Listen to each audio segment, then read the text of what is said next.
welcome back to Beerfield Fantasy Football. I am your host at Hot BFF with QBs, joined for the Sunday live stream by at Nick Sparts. So, Nick, morning. Welcome back. Second week in the driver's seat, getting the rhythm back. I don't remember how our calls looked last week. I think they were mostly good. We were a little too optimistic, I think, about the Texans passing game and the Hurricane. But beyond that, I don't remember any major misses. Yeah, I don't think I cried about anything.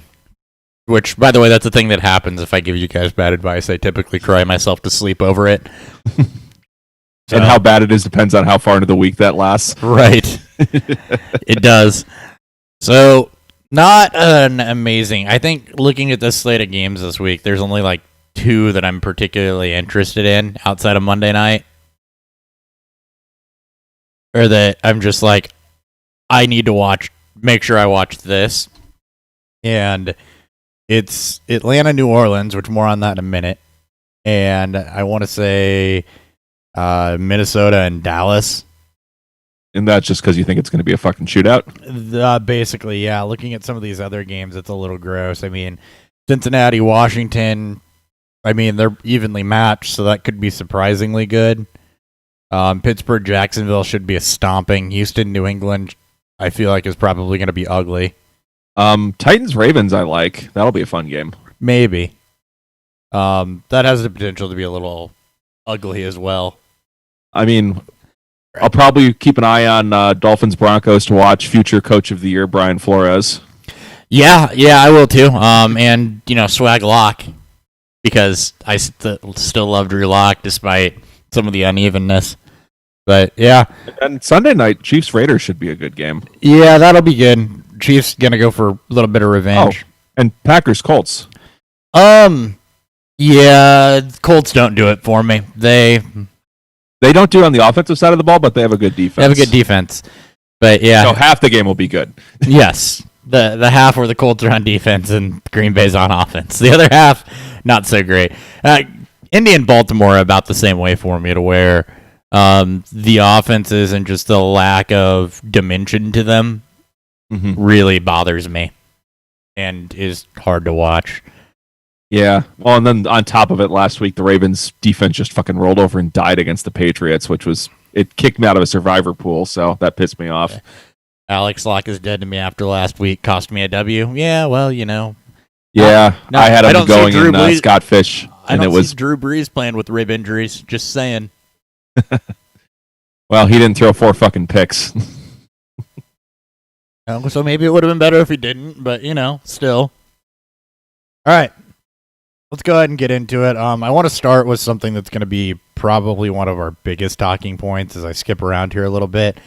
I tweeted it out this morning, and that is flat out, do not trust Sean Payton. Whatever you do, do not trust Sean Payton. And that is in relation to this starting quarterback back and forth that's been going on in the media all week. Schefter's reported Taysom Hill. You saw earlier week reports it was going to be Jameis Winston. Schefter's report specifically was, though, Taysom Hill will start, but that doesn't mean Winston won't be involved in some way. And then, of course, you had a conflicting report from Diana Rossini that came out earlier that same day that said Winston's not going to be involved in any packages whatsoever, which, if I had to take a guess, Taysom Hill's going to start, meaning he's going to come in and run 2 to 3 Wildcat plays, and then it's going to be Jameis. Because I don't trust Sean Payton any further than I can throw him. I certainly hope you're right, because I'm in one goddamn ESPN league where, of course, my opponent has Taysom Hill in their goddamn tight end slot. Yeah. And that's a big debate, too, among how do people handle that, because I have a starting quarterback eligible at tight end because it's a double-edged sword. Everybody wanted Taysom Hill to be eligible somewhere other than quarterback because of how he was used, and now he's actually going to quarterback. It's like, whoa, wait, you can't have him eligible here. Well, I don't get why they fucking made it tight end. It should have been running back. Well, that I agree, because he doesn't line up split all that often. Yeah, he does occasionally, but he takes way more snaps at halfback or fullback and quarterback than he does at tight end. Mm-hmm. So if it should have been a halfback designation, which while a quarterback and a halfback is super strong, it is not quarterback and a tight end level broken. Right, because quarterback and a tight end level broken on a floor level, let's say Taysom Hill does start, play the whole game. at a floor level, that's the tight end one. That's 5 points above the average tight end right there. And that's if he goes out and throws 4 picks. Yeah. So yeah, a bad game for him, he is still a tight end 1. If he has a solid game, he is the tight end 1. By a lot. Yeah. So, yeah, it's something to keep an eye, not even keep an eye on. I mean, I guess if you're in an ESPN league and playing against Taysom Hill, I'm sorry. Yell at your commissioner. I did, and he didn't do shit about it. Yeah. Calling you out, Dan Snow. But yeah, I think that, man, for the pieces there too, you hope it's going to be Winston, not Taysom Hill. Guys got 11 career passes. As a Kamara owner in a few leagues, you don't. Taysom Hill in there would be fucking dope. But for Michael Thomas, that would suck a lot. Well, and in this matchup too, with the arm that Jameis has, you would expect a little bit more out of, the likes of Emmanuel Sanders and potentially Traquan Smith as well, because he's going to work the ball deeper than what Breeze does at this stage in, their careers. So, yeah, it's just not good news if Taysom Hill goes, unless you're a Kamara owner, which Kamara is healthy and going to play after, not practicing Thursday, I think, or was it limited? But that's the stage of the year we're in that you have to pay attention to also. A lot of guys that will sit on Thursdays, that's just kind of the sit day for veterans at this stage of the season. So you just ignore it. Thursdays are insignificant. Looks like we do have our first question from Darren here. Okay. And I, as someone who has the exact same dilemma in a league, I'm interested in Hopper's answer. Oh, boy. Okay, I'll read it. Rodgers or Ryan? Oh, that is a bit of a dilemma, huh? So, Saints are going to be without Marshawn Lattimore. Matt Ryan does get Calvin Ridley back. So, those are both votes towards Matt Ryan, whereas Rodgers does not have a great matchup against Green Bay. He will have Allen Lazard back, but, I would probably go Matt Ryan against Lattimore-less Saints with your full complement of weapons. That's what I ended up doing as well. I was debating it all fucking week, but I've been leaning Ryan. And once we heard Ridley was coming back and with no injury designation, that kind of sealed it for me. Yeah, and Lattimore typically shadows Julio too. So with him out, I mean, it's a good matchup for Matt Ryan. Yeah, I don't expect Ryan to blow the doors off this one, but it should be okay at least. Yeah, and I don't expect at the end of the day there's a lot of variance between those two, which is why it's such a hard decision to make. It's just you got a slightly better matchup for Matt Ryan with, again, full complement of weapons on an offense that was scoring a freaking ton with a weakened Saints defense, whereas the Colts is just all about the defense. Yes, Rodgers has his full complement of weapons. But that defense is legit. It's probably the best in the NFL right now. Yeah, and for fantasy-wise, it was the best the last time I checked, which was a couple weeks ago. But yeah, so the defense is very, very good there in Indy.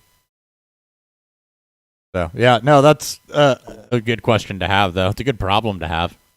Yeah, most weeks you're in great shape. It's just this particular one landed in a weird spot. It did. All right, running through some of the other news since we've talked about the Saints and Falcons, and I just touched on the number one item on my list, which is actually Marshawn Lattimore being out. Noah Fant expected to play this week against a stingy Dolphins defense, as is Drew Lock. Fant has been dealing with a rib injury all week, as has Drew Lock. Obviously, you fade anything that's related to Denver going up against Miami, whose defense has been surprisingly good. Yeah, but sometimes you're stuck, so I am starting Fant in a league where I don't have any other options. I am too, and that's the argument, right, is that there aren't a lot of options at tight end out there on waiver wires. It's a thin position with not a lot of plus-plus matchups. Teams are not force-feeding targets to tight ends. You lost some of your top-tier options at tight end with Ertz falling off of a cliff, and he's been out for over a month, and then Kittle's gone. But he wasn't doing anything beforehand either. And then you've got Kittle out hurt, and you've got Goddard, who's been back for a bit but hasn't really stepped up into or shoes. Ravens offense underperforming, which has kind of killed Mark Andrews, Austin Hooper, who was top 6 tight end last year, going to Cleveland and has been lost in an abyss. Hayden Hurst hasn't stepped up into that role, so I mean, it's just a super thin position to where you don't have a lot of options better than Noah Fant, so you've almost got to do that. But, Drew Lock, he's a sit this week against that particular defense, and Melvin Gordon is somebody I'm also steering away from. Not looked good the last couple weeks. Doesn't have a great matchup there either. At this point in his career, I just don't think Melvin Gordon is good. There's certainly an argument for that, looking at statistics and everything. Also, you had, one. I think, yeah. I think Lindsey's the better player, at least in terms of being a runner. Lindsey's better. Yeah, you'd figure you'd mix Royce Freeman on a little bit more and see what you got there, but I'm not Vic Fangio. Not salty about that at all. No, not at all. Stephon Gilmore is going to play versus Houston. Difficult matchup for Houston wide receivers this week with J.C. Jackson and Stephon Gilmore. So kind of opposite of what we were doing last week. Fuller's a 2 with upside, and we'll get to Alex's questions here right after this. Fuller's a 2 with upside. Cooks, I'm just probably straight up sitting this week. Not a good matchup. Mm-hmm.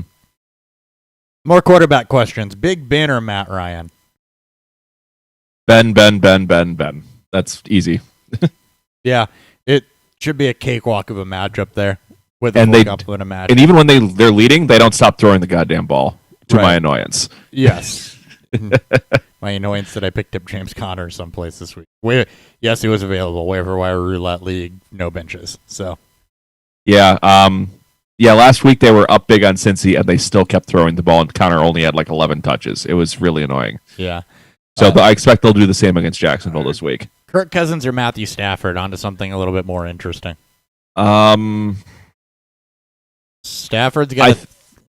Sorry, go ahead. I was going to set the stage. I think I would go Stafford just because there's many scenarios here where the Vikings get the lead and they just don't ever stop running the ball. So kind of the opposite problem with the Big Ben, where they just force feed Cook and Madison all game and just roll over Dallas. Yeah, they do. You'd hope for efficiency out of Cousins. The only knock on Stafford this week is that you've got the thumb injury plus missing Golladay plus missing Amendola, so it is just Marvin Jones. Also no DeAndre Swift. So, hey, it's the Marvins. You got Hall there too. Yeah, Marvin Jones, Marvin Hall, and then Hawkinson. Hawk. And the note on DeAndre Swift, by the way, concussion. So Kerryon Johnson becomes a stream, running back stream if you need one. And he'll be their pass catching running back. Just based on volume though, because I expect that game to be closer. I would go Stafford. Yeah. Next two questions, I think we can answer the same. Chark or Fuller from Darren, or Chark or Judy from Alex? Well, I think I'm going against. I might go against Chark on both of those. Really? Yeah. I don't think I'm going to, because Jacksonville, Pittsburgh, they're gonna have to throw. It's bad. You expect Chark to get Hayden. For sure, I'm going Fuller over Chark. That one is easy. Judy's the tougher one because of Denver's offensive inconsistencies and a matchup against Miami. You'd expect, I'd say you expect that game to be closer, but probably not. Miami's been very surprising this year. So, Darren, I go Fuller. Yeah. And for Alex, that one I'd probably go Chark just because Locke is in such terrible shape right now. Yeah, I'm going to stick with you here. Fuller and Chark are close to me, but the Joe Hayden treatment is the difference there between Fuller and Chark. Stephon Gilmore hasn't quite been his shutdown this year. Doesn't have all the pieces around him that he has in the past, so it's not great for either of them. Well, and they'll move Fuller into the slot and stuff too occasionally to try to get him better coverages. Right. So he may be able to get snaps away from Gilmore. Right. With Jerry Jeudy, though, I agree. It's just, one, you've had Tim Patrick outshine Jerry Jeudy a couple times. Two, so there's no guarantee that Jerry Jeudy's even top option there. And tough matchup, injured quarterback. There's not a lot playing towards him. So, yeah. Okay. So Stephon Gilmore already mentioned he is playing. Damian Harris expected to be healthy this week against Houston. Plus matchup, Sony Michel activated. I don't expect Sony Michel to get into a whole lot. It would be very Patriots for him to get into a whole lot, but he shouldn't because Harris has shown he's a much better runner. He has, and Michelle's had the opportunities over the last 2 seasons to show that he can hold down that backfield, and he just hasn't been able to produce with any form of consistency or stay healthy. Since his rookie season, you haven't really gotten a lot out of Sony Michel. Mm-hmm. So, which too could have saw that coming. You recall, I was not a big Sony Michel fan. Alan Lazard going to return for the Packers this week against the Colts. It is not a great matchup. The other thing you got to worry about with Lazard, too, is that while he was a clear-cut 2 when he got hurt, Marquez Valdez-Scantling has actually been serviceable. Kind of a mini breakout, if you will, while Lazard's been out. So you expect they're both going to have to get target share, and it is a rough matchup against the Colts defense. So you're steering away from that this week. Tempting. Watch how the target share goes in that one. But other than that, just hold them on your bench for right now. You may have to activate him if you're trying to make other moves because Sleeper yells at you about that. But Teddy Bridgewater, true game time decision for Week 11 against the Lions, given his practice status throughout the week.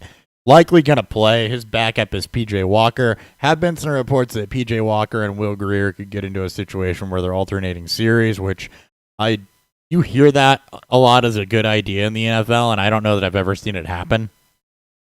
I've seen it happen in college, and it always ends up being a total shit show. So yeah, which is probably why the NFL doesn't do it. Yeah, they're smarter to not pull that dumbass shit. I don't see, outside of maybe a particular package, like where you have one formation that you run a Wildcat quarterback out of, I don't see any reason to switch quarterbacks mid-game. Yeah. Is it safe to drop Kittle? I don't see any way he's back before at least championship week. And I think I've heard it'll be week 17. So unless you play championships in week 17, I think it is safe. Now your league, especially this year, should have had IR slots. So unless you're overflowing in the IR position, you probably can just hold. But if you don't have the IR space for him, or your league didn't put IR slots in, then he's a safe drop. Yeah, I would agree with that statement. It's just going to be so late in the season that if you need to drop him, do it. Full PPR, Big Ben at quarterback, ended up with Juju and Claypool after a trade. Start both. Would mean benching Edwards-Helaire or Cooks.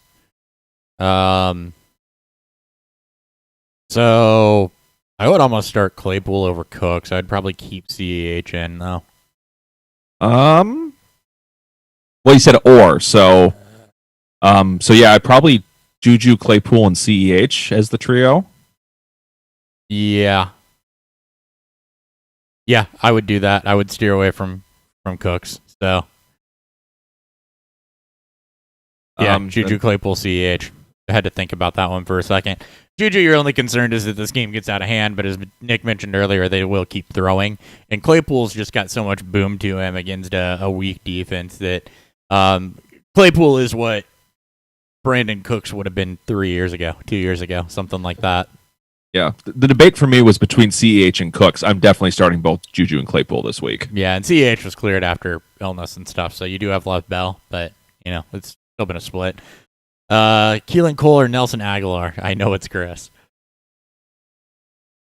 Man, Aguilar hasn't gotten a ton of target volume. He has gotten red zone targets.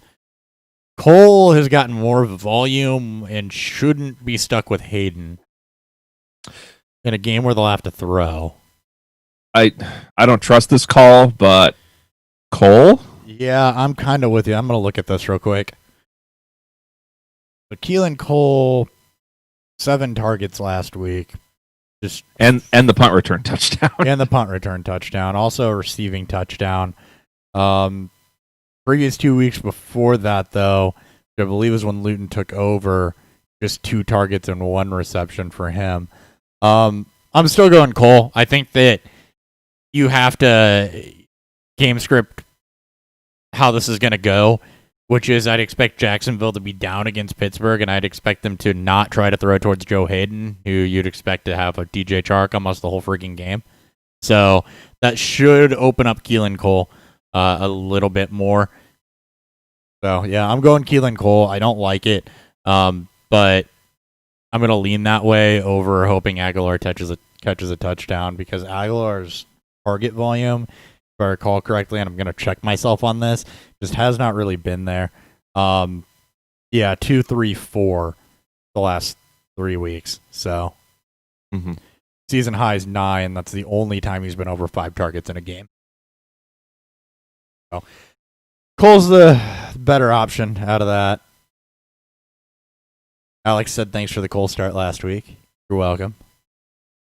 Yeah, I was pissed a couple places I had him. I thought I had better options, and I was very wrong about that.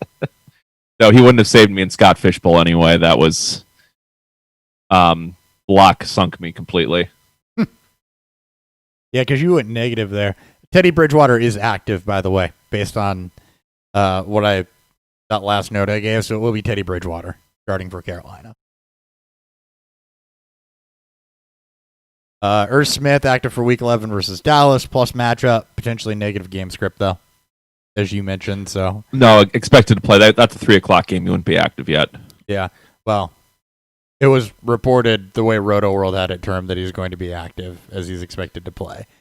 Obviously not going to be official until 3:00, but that is the expectation and how it was reported. So Jack Doyle is going to play versus Green Bay this week. Not really interested in any part of the Colts passing game, unless it's Nyheim Hines. Yep. I didn't expect a lot out of Rivers this year, but he's even fallen below my mediocre expectations. Reminds you a little bit of Peyton Manning in his last season, huh? Yeah, but without the game management ability.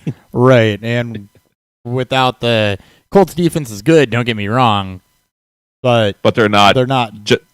They don't get the sacks or the takeaways that. Yeah, they're not no-fly zone good, I believe is what that defense was nicknamed. Drew Lock got to play through rib injuries. Already talked about that. For the Cowboys, some offensive line news, something we do maybe twice a year. Zach Martin and Brandon Knight are both back. It's going to slide Connor McGovern into guard. Zach Martin's expected to play right tackle, and Brandon Knight should fill in someplace, so that it is an upgrade to the offensive line for Andy Dalton and Zeke Elliott, getting those two back. Yep, and they're going against a pretty poor Minnesota defense, so that may help keep that game closer. The Bears made it look like you guys had a pass rush. I don't know that I'll trust the Bears as being the example of what offensive line. What a good defense looks like. Yeah, I won't either at all. So yeah, that is good news though for Dallas. A little makes Andy Dalton streamable. Zeke Elliott, obviously, you're not sitting, but it is a boost to him. Bengals ended the week-to-week speculation. Joe Mixon is officially on IR. He'll be eligible to return in Week 14. Reports are that the foot injury isn't serious, but for a not serious injury, it sure has kept him out for a while. And for them to say he's going to be back after the bye and then place him on IR, I think it's more serious than what teams are they're leading on to.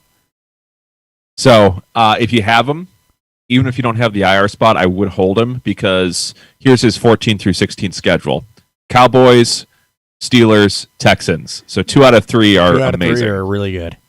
Yep. Colton, we got a question from him. Big underdog. Who has the highest ceiling? Jalen Reagor, CeeDee Lamb, or Jerry Jeudy? Half PPR, and yes, he has all of them in Dynasty. Leaning Lamb. I'm also leaning Lamb on that one.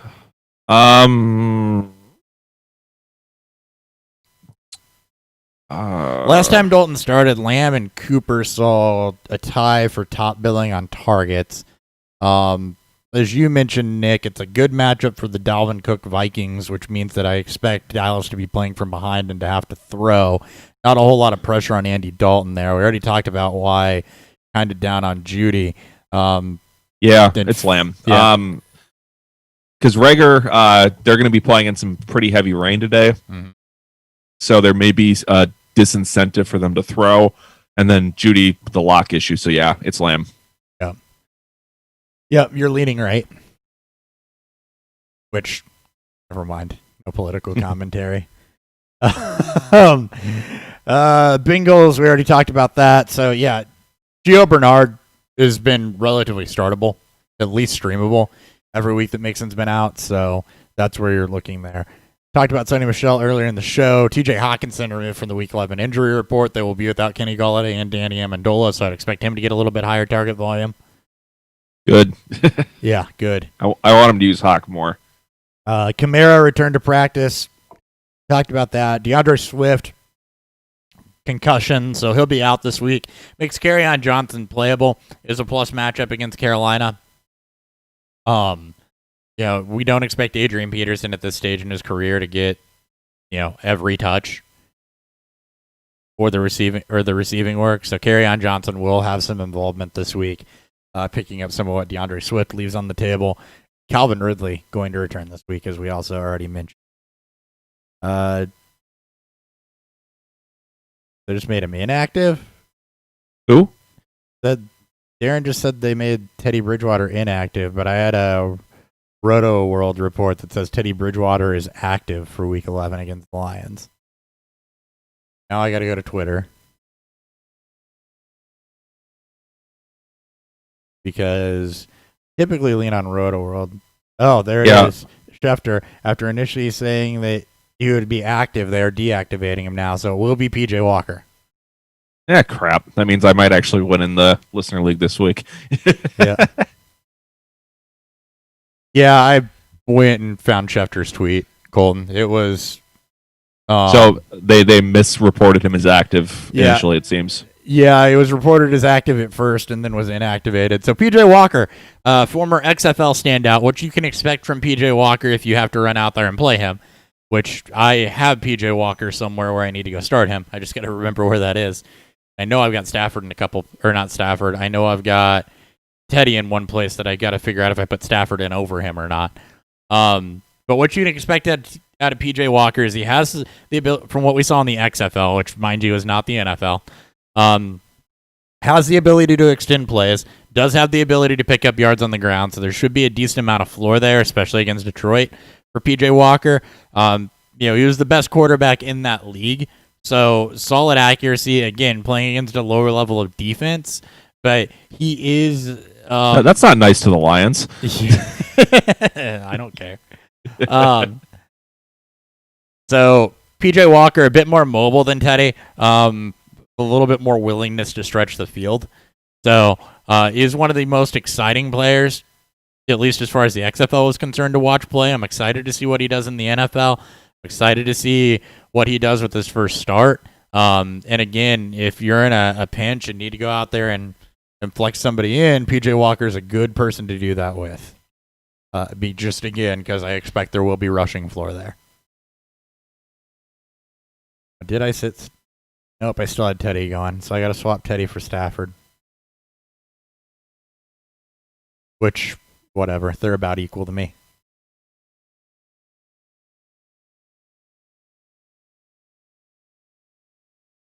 This boosts the Lions D, though, right? Yeah, a little bit. And again, it's just a guy making his first NFL start. He did have some preseason work with the Colts. It looked very, very good 2 years ago. Last year. Sorry, 2020 has been going on forever, but it is a boost because it is a guy making his first NFL start. Not the experience Teddy does. Teddy, one thing he does well is read the field, adjust before the play. You see it in any Panthers game you watch. Constantly adjusting protection, adjusting his line, and adjusting the play to ensure it's successful. That's something you only get with experience. So will be very, very interesting. Just need him to throw the damn ball to DJ Moore. Well, that's probably going to happen. I think if anything, it's more of a knock to Robbie Anderson than DJ. Potentially. Especially with how many deep targets they're having Moore run, that may open up more targets for him. Yeah. DJ Moore there. I still keep Robbie Anderson. I can't ask you this because it's both in. I think I do, though. The obscure question here would be Denzel Mims or Robbie Anderson. Ooh.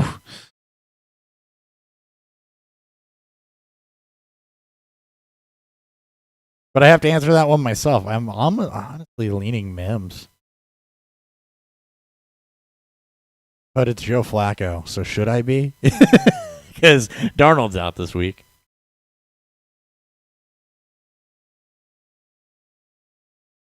No, we're going to keep Anderson in. I see the floor for both of them being negative. Is in, like, my floor broke and I'm now standing in the basement levels of floor. I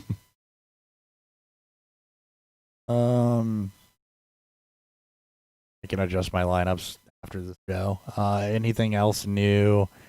No, still has not adjusted. Roto World's late on shit too. They still have not adjusted to say that he's active. Yep. Wonder what's going on with Roto World today. Usually they're faster on the active and active. They are. Let me check my sleeper app.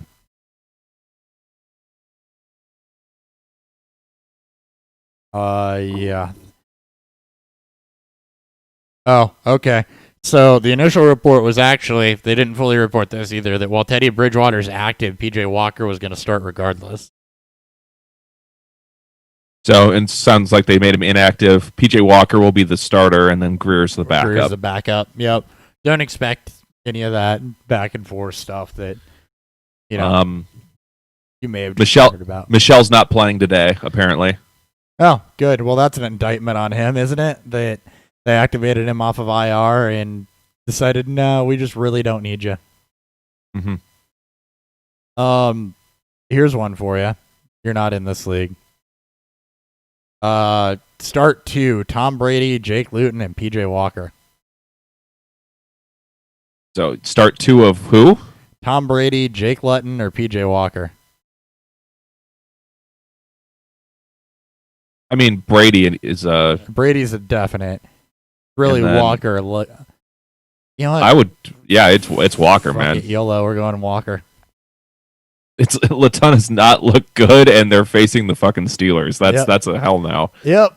That would have been, I probably play a non-quarterback flex if you hadn't gotten Walker activated. Yeah, I don't really have an option to play a non-quarterback. That team's in dire straits. That's a salary cap league that I'm really figuring out as I go. Which, I don't know if I'll keep that one after this year. Maybe I will. Just tough. I haven't bailed on a dynasty league, but there's one or two that I'm starting to consider. Like, I don't know if I really want to be in this one anymore. There's one? Yeah, that's one that I'm doing. There's 2 of them I'm doing that with, actually. But, you know, we'll see. We'll see how I feel come off season. Just with salary cap, the difficult part of that is that there's so many things you have to pay attention to that are not done consistently to when you're doing 9 leagues. And I know people do it with more, but when you're doing 9 leagues, that it's kind of hard to pay attention to, you know. Plus, the MFL interface is just not something I enjoy. Like, that makes it hard for me to be engaged in those leagues in the first place. But it's just also that, you know, it's just, you got to keep up with what's the salary cap hit for cutting somebody, for signing somebody, for IR, et cetera, et cetera. You know, it all plays differently than anything else you do. So it's almost like keep the copy of the rule book starred anytime I need to go do something, period. Mm-hmm. Now, I am curious if I can get Walker in this league and start him over Flacco. Darren Gray's got another question. DJ Moore, Deontay Johnson, or Chris Godwin start 1 standard scoring? DJ Moore, Deontay Johnson, or Chris Godwin? Godwin?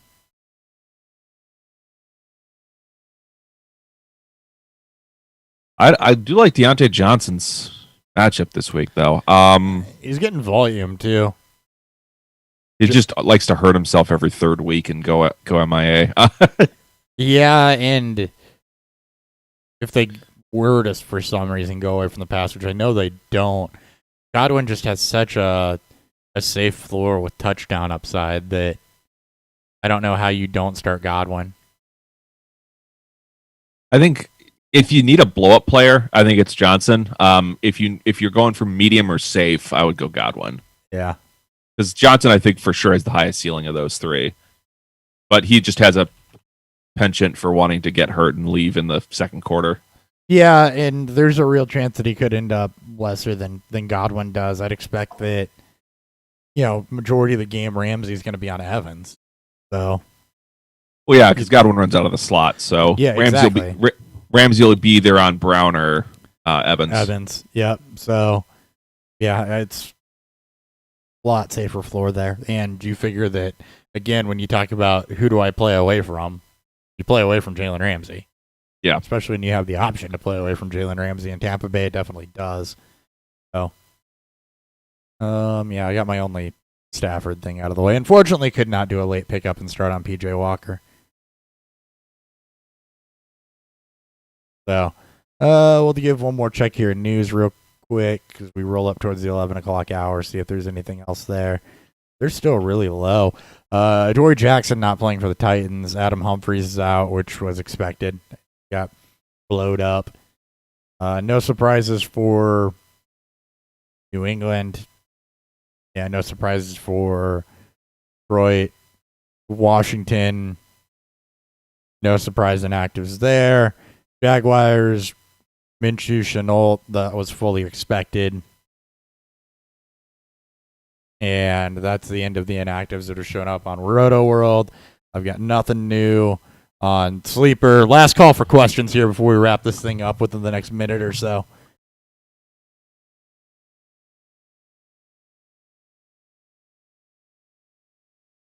Cool. All right. Yeah, thank you guys for tuning in. We will be back on... What day am I recording with Dan this week? I have no idea. I don't either. It's okay. I put it in here normally. Wednesday. We'll be back on Wednesday. So Wednesday evening about 6:30, we'll be back to do a Week 12 preview, wrap up Week 11. We go ahead and get you prepped for the final playoff push. No problem, Darren. Thank you guys for being here each and every weekend. We'll still be here throughout the entirety of the fantasy season as we wrap up yet another one. This is our fourth one, I think. Yeah, fourth year. Mm-hmm. So, all right.